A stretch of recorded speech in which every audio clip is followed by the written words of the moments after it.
레알 마드리드가 다시 챔피언스리그 우승해 은바페는 발롱도르의 도전장을 내밀었습니다. 엘클라시코 대승에 좋은 기세를 이어 항상 고전했던 발렌시아전도 클린시트 4대0의 압도적인 스코어로 잡아냈고, 이 경기에서 은바페가 득점에 또 성공하며 라리가 8경기 연속 득점 기록을 작성했습니다. 또 레알 마드리드는 현재 라리가 1위를 기록하고 있으며 아틀레티코 마드리드와의 마드리드 더비 매치 패배 말고는 모두 전승을 기록하고 있습니다. 한 번쯤 미끄러질 만한 경기 말고는 다 잡았다는 소리가 되는데, 오늘은 은바페가 진짜 발롱도르 수상이 가능할지, 전반기도 안 끝났는데 벌써 발롱도르 이야기를 하는 근거가 뭔지 개인적인 생각을 이야기하는 시간을 가지려 합니다. 끝까지 시청해주시면 감사하겠습니다. 레알 마드리드의 엄청난 상승세 하면 은바페를 빼놓을 수 없습니다. 아직 시즌 14경기밖에 치르지 않았는데 은바페는 벌써 20개의 공격 포인트를 기록했고, 라리가에서만 미친듯이 득점하고 그런 게 아니라 참가한 모든 대회에서 경기당 한 골 이상, 기대 득점을 모두 뛰어넘는 공격 볼륨을 쌓았습니다.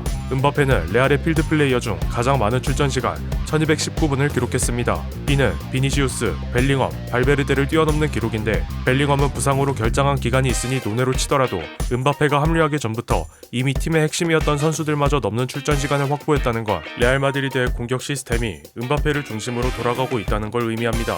전술적으로 은바페의 움직임의 이전과 약간 차이가 있으나 이는 다음에 설명드릴 귤러와 함께 묶어 설명해야만 합니다. 또 은바페의 슈팅 자체가 상당히 날카로워졌습니다.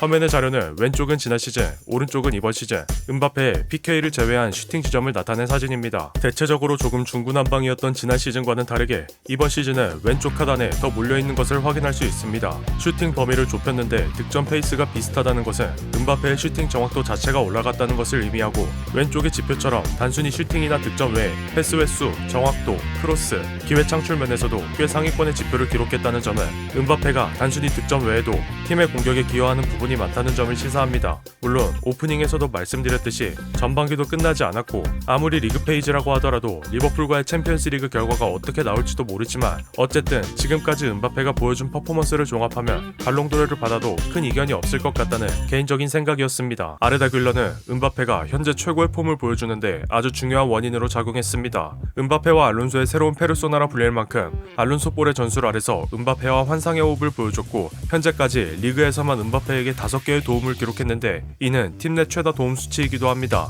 귤러는 애초에 기대받았던 어빌리티인 유려하고 천재적인 플레이메이킹이 장점인 공격형 미드필더 유망주의 전형적인 모습이 아니라 투박하면서 전투적인 모습으로 경기에 임하고 있습니다. 보여드리는 사진처럼 안첼로티 체제에서의 귤러는 미드필더보다 윙어로서 기용되었지만, 알론소 체제에서는 표기마 오른쪽 윙어로 출전한 빈도가 많을 뿐 사실상 공격형 미드필더로서 지난 시즌보다 조금 더 중앙지향적인 움직임을 가져갑니다. 어떻게 보면 4-3-3의 오른쪽 윙어로 시작해서 다이아몬드 4-4-2의 공미 형태로 게임을 풀어나가는 그림입니다. 귤러는 이렇게 중앙에 배치되어 상대방의 수비를 적극적으로 압박하고 공의 소유권을 가져와 바로 역습으로 전환하는 다소 우악스러운 플레이를 지시받았고 실제로 잘 해내고 있습니다. 귤러가 이렇게 중앙에서 적극적으로 싸워주니 은바페가 프리롤로서 공격에만 집중할 수 있고, 비니시우스 또한 수비적인 어빌리티가 많이 부족한 편인데 중앙에서 경쟁하는 귤러의 덕을 많이 보고 있습니다. 하지만 정확히 알아야 할 것은 귤러만 이런 움직임을 보이는 게 아닙니다. 알론소는 오른쪽 윙어로 출전한 대부분의 선수들에게 이런 움직임을 주문하긴 하지만 가장 잘 소화한 선수는 다름 아닌 귤러였습니다.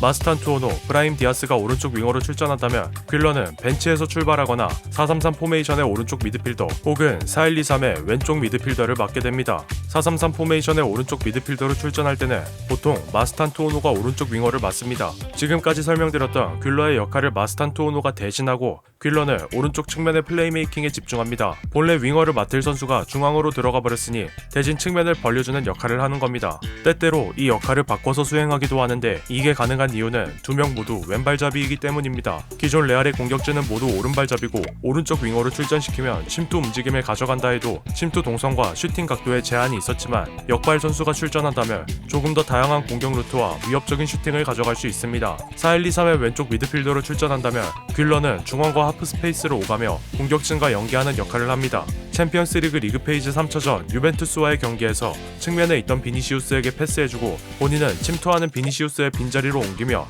연계 플레이어로서의 재능도 충분히 보여주었습니다. 귤러는 은바페, 비니시우스에 이은 팀 내 득점 3위인데다 도움은 5개를 기록, 팀 내 1위를 기록하고 있으며, 이 도움은 모두 은바페의 득점을 만들어냈습니다. 귤러는 항상 은바페를 주시하고 있고, 은바페 또한 귤러의 움직임을 항상 신경 쓰고 있음을 알 수 있는데, 비록 실책에 이은 실점이라는 결과로 이어지긴 했지만 엘클라시코 클라시코에서 공미임에도 후반까지 내려와 빌드업을 하려는 적극적인 모습, 중앙에서 측면으로 전달하는 볼 배급 능력이나 유사시에 드리블로 탈압박을 보여주는 플레이를 보면 키 작은 케빈 더브라이너라고 불러줘도 되지 않나 싶습니다. 은바페가 리그에서 기록한 13득점 중 3개가 PK 득점인데 이를 제외한 10개의 득점 중 절반이 귤러의 발끝에서 나왔으니 은바페가 시즌이 끝나고 득점 관련 수상을 한다면 귤러의 지분이 거진 절반은 되지 않을까 예상해보겠습니다. 알론소 감독은 레알에 부임하면서 스타 선수가 아니라 팀에 꼭 필요한 선수들을 먼저 영입하며 수비 라인부터 스쿼드의 밸런스를 맞춰나갔습니다. 현재 레알의 포백 주전 라인은 카레라스, 하위선, 밀리탕, 아놀드입니다. 이 중에서 밀리탕을 제외한 3명이 뉴페이스인데 발베르데가 아놀드의 부상으로 땜빵을 뛰고는 있지만 어쨌든 이런 구성을 가져가는 데에도 다 이유가 있습니다. 카레라스는 볼 운반의 장점이 있고 아놀드와 하위선은 후방 빌드업의 장점이 있습니다. 하위선이 워낙 거구라 조금 느리긴 하지만 아놀드와 함께 후방 빌드업에 직접적으로 도움이 되며 카레라스와 밀리탕의 빠른 기동력으로 피지컬적인 수비에 대한 약점을 보완해줄 수 있는데 이를 통해 서로의 약점을 잘 보완해 다양한 장점만을 챙기는 스쿼드의 밸런스를 챙겼다는 걸 알 수 있습니다. 수비적 안정감을 챙겼으니 당연히 중원에도 안정감이 생겼습니다. 최근 아놀드의 부상으로 발베르데가 라이트백으로 출전했습니다. 그럼에도 레알의 3선우 구멍이 나지 않았는데 카레라스가 왼쪽 풀백의 자리를 잡으며 더 이상 카마빈가가 풀백으로 출전할 이유가 없어졌고 아놀드의 부상이 없다는 전제하에 추아메니와 발베르데가 주전으로 서브로 카마빈가가 이들을 도와주게 됩니다.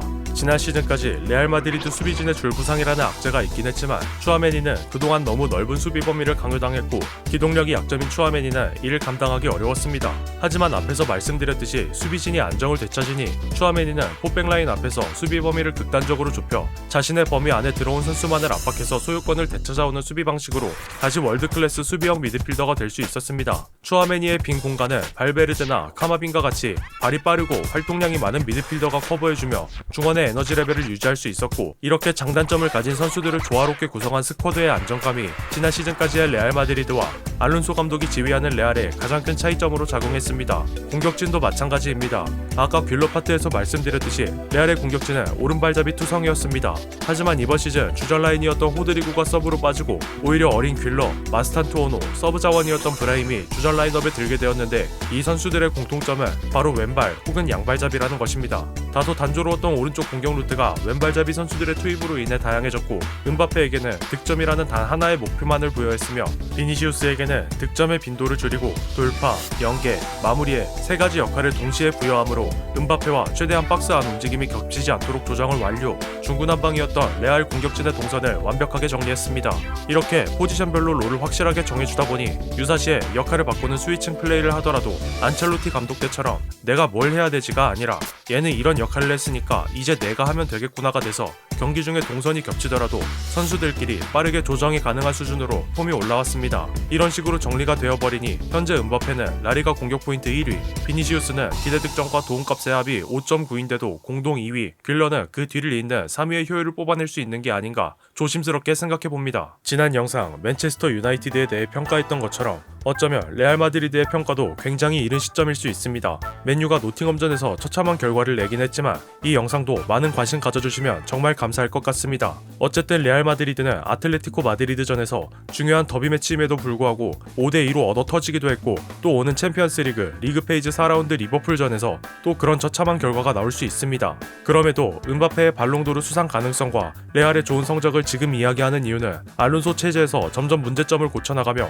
트라우마였던 4연속 패배 엘클라시코를 뒤집어 놓기도 했고 대체 이 선수들을 어떻게 묶지라는 생각이 들었던 스타들을 클럽 레전드이자 감독인 알론소가 휘어잡는 모습을 보였기 때문인데 과연 알론소 체제에서의 첫 시즌에 레알 마드리드가 라리가를 넘어 챔피언스리그로 우승할 수 있을지, 발롱도르를 노리고 온 은바페가 득점을 얼마나 뽑아낼지, 발롱도르는 탈 수 있을지 여러분들의 다양한 의견을 댓글로 남겨주시면 정말 감사하겠습니다. 오늘 영상은 여기서 마치도록 하겠습니다. 끝까지 시청해주신 분들께 감사의 말씀을 드립니다. 영상이 재밌으셨다면 구독과 좋아요, 알림 설정까지 부탁드립니다. 더 좋은 영상으로 보답해드리도록 하겠습니다. 감사합니다.